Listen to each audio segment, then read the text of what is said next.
Decaid is a national appeal to honour 10 years in Afghanistan. It's a student-led initiative which will see 45 students from Exeter and Plymouth universities work on the project for the next 18 months. The whole team are under the age of 25. We want to encourage more younger people to stand up and show their support for the armed forces. In addition, we also want to raise a significant amount of money for 3 service charities: SAF Forces Help, Blesma and Talking to Minds. Decaid will consist of 6 core events which will be launched in October 2010. The first of these is the Decaid Mass Pipes and Drums, where 2,011 pipes and drummers will parade down Edinburgh's Royal Mile as part of the UK Armed Forces Day celebrations. This will be followed by 4 physical challenges. The first of these is a Munro mission, where a team of 5 will summit all 283 of Scotland's highest mountains in just 49 days without use of any motorised transport. Secondly, they'll be stretched to limit. This will involve 30 teams who will be sponsored as they attempt to carry stretchers to the summit of Snowdon, the highest point in England and Wales. Thirdly is the Big Tow. This is a tri-service competition where teams will compete as they tow army ambulances around one of Britain's best known racetracks. The last physical challenge is the Rise Remember. This is a competition between 10 of the UK cities as they attempt to cycle the distance from London to Kabul, which is around 3,500 miles, on gym bikes in their city centres. Finally, Decaid will end on the 2nd of October 2011 with the Light for Life ceremony. This is a service in Salisbury Cathedral where a candle will be lit for every serviceman and woman who has lost their life over the last 10 years in Afghanistan. We set up Decaid because we believe passionately in the 3 charities that we're raising money for. We've all spent time with the University Officer Training Corps, and from that have developed a small amount of knowledge of the impact that the conflict in Afghanistan is having on our armed forces. We really wanted to do something to recognise this and show our support. We're a fantastically enthusiastic team behind Decaid. The events are hugely ambitious but very, very achievable with the team that we have behind them. We're really looking forward to putting them on in 2011. SAF Forces Help, probably the best way to start is to explain what that stands for. Soldiers, Sailors, Airmen's Families Association. SAFA helps over 50,000 people each and every year. That's about 200 people each and every day, from the veteran in ill health all the way through to the bereaved mother of a young Marine killed recently in Afghanistan. SAFA are there to help wherever and whenever the help is needed. Due to the current conflicts that are happening in Afghanistan, we're encouraging more and more young people to try to get involved and understand what our armed forces are doing, both past and present. And in our 125th anniversary year, we really want to make sure that the awareness of our organisation and the armed forces is as high as it possibly can be. And a good example of one of the activities that we're doing at the moment for bereaved siblings is our family support group for those siblings. So 18-year-olds and above get together and look at how they can help each other come to terms with their terrible loss. We're really delighted that Decaid have chosen for SAFA to be one of the chosen charities in the 10th anniversary year of Afghanistan. We believe it's an ideal opportunity to raise awareness and encourage young people to get involved, show their support and raise awareness of both our work and also what's happening. How can people find out more about what SAFA do and how they can get involved? There are 2 ways. Our website, which is www.safa.org.uk, or they can log on to our Facebook page.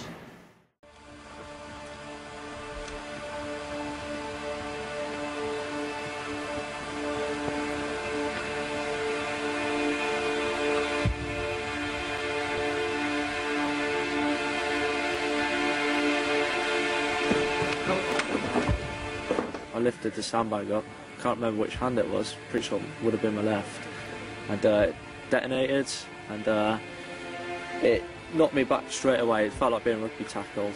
I looked down instantly, first thing I checked out was my private parts. Instantly knew I lost my legs, tried to get up and crack on, and then the medic was called over and he come running over and tourniqueted me up, asked if I wanted morphine, but I was in no pain, so I didn't need it, and they began to casevac me out.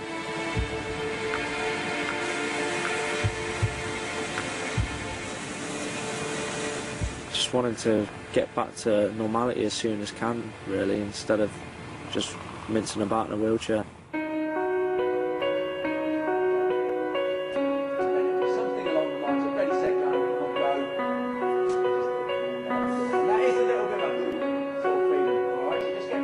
gives them great confidence, the ability to perhaps realise that their life is not restricted through their disability, and the camaraderie.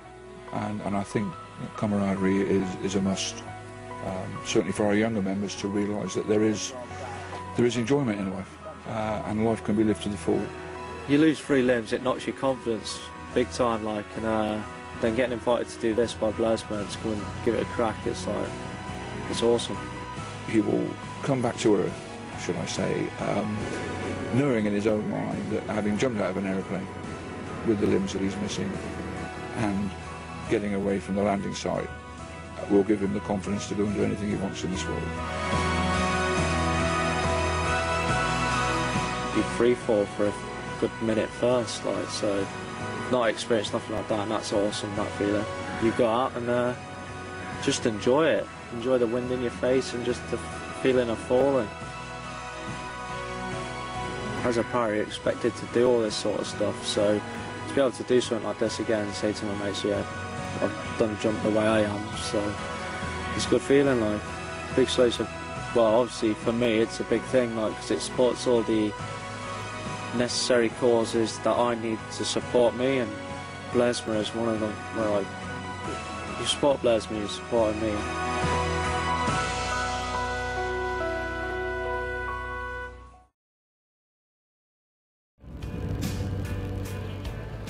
These men are going into battle. But the enemy they're fighting is their own nightmares.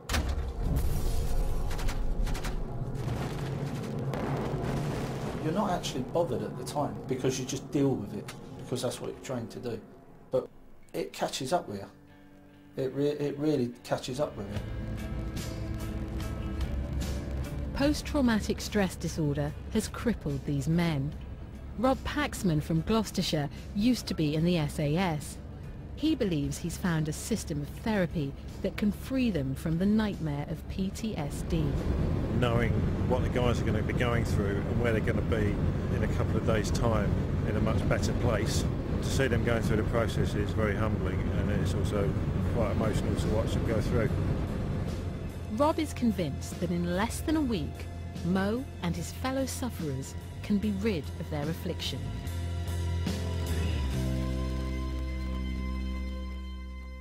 I wouldn't wish this illness on anyone. I really wouldn't. Because, you know, I'd love to have a family, you know. I've lost that. I'd love to have my daughter back. I've lost her for the time being. I feel like throwing them in the bin because they mean nothing to me. Just bits of metal. Because no one actually cares about us. Is cheese all right? Warren Morris, Mo, is signed off sick from work and living at home with his dad. He served with the Royal Green Jackets for 18 years, fighting in Bosnia, Northern Ireland and Kosovo. He's since done 2 years of private security work in Iraq, and it's taken its toll. I've asked for help. No one can help. You know, Rob has offered me this chance, you know, and that's all I want is a chance. I just feel now that if I can get him back to somewhere where he was, then to me, the whole programme is a success. So I just feel now that hopefully it will get better. You know, I just want him back as a son. With just 7 days before Mo's treatment is due to begin, things have gone from bad to worse. He's been drinking heavily, and he's beaten up his dad. I hit him that hard, he fell down the stairs, you know. Then he's got up and he's just called the police. I was arrested and spent 18 hours in custody. They give me half hour to pack a bag. You know, I've got no family. But that side of me is not me. That's Mr. Jekyll.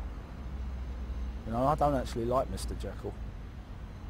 I didn't wake up one morning and say, do you know what, I'm going to get pissed and annoy everyone in my family and the ones I love, you know, because that is not normal behaviour. You know, look at me now, I'm living in a tent.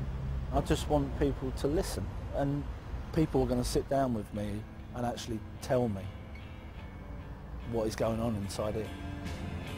charity can set up a therapy centre in Gloucestershire, they've been offered the use of a place in the south of France.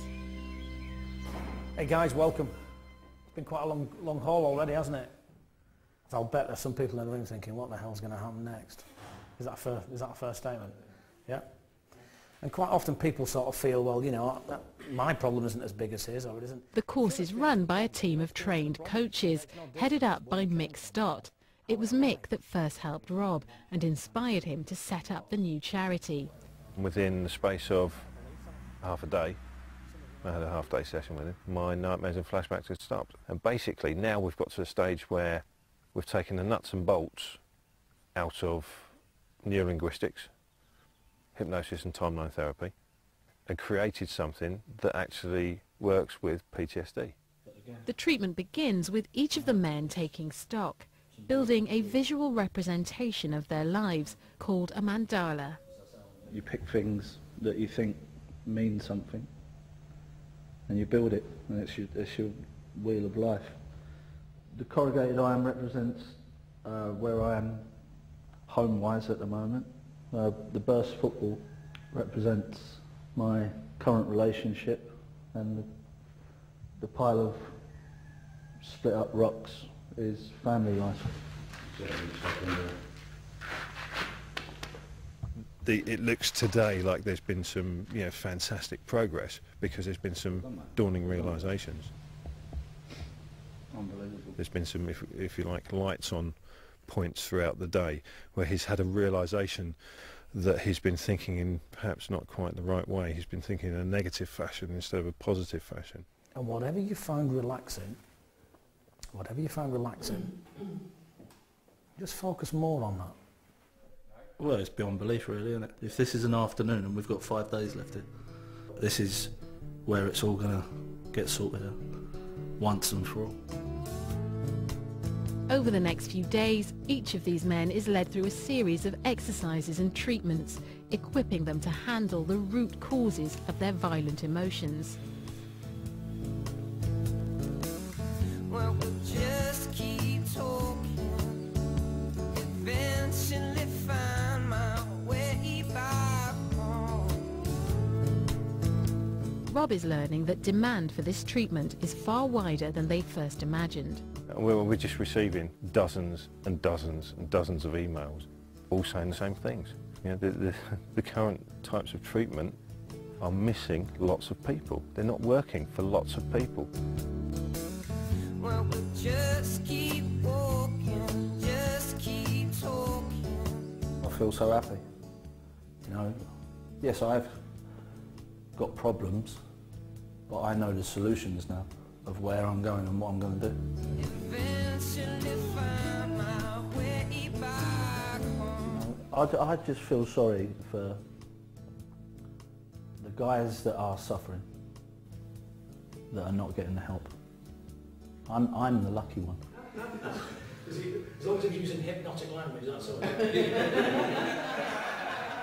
Mo has made extraordinary progress, but as he nears the end of his week, he faces one of the toughest challenges yet.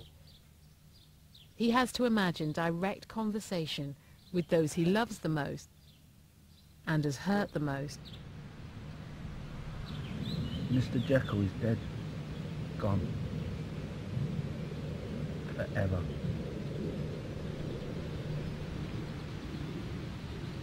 And I'm sorry.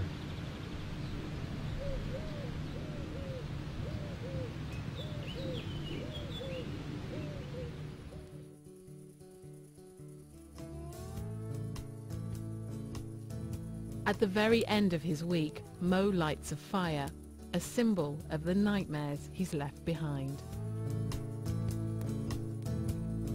I can't walk away from this now. I'm part of this, and I want to help other lads that are suffering from what I was suffering from, because I don't suffer from PTSD now.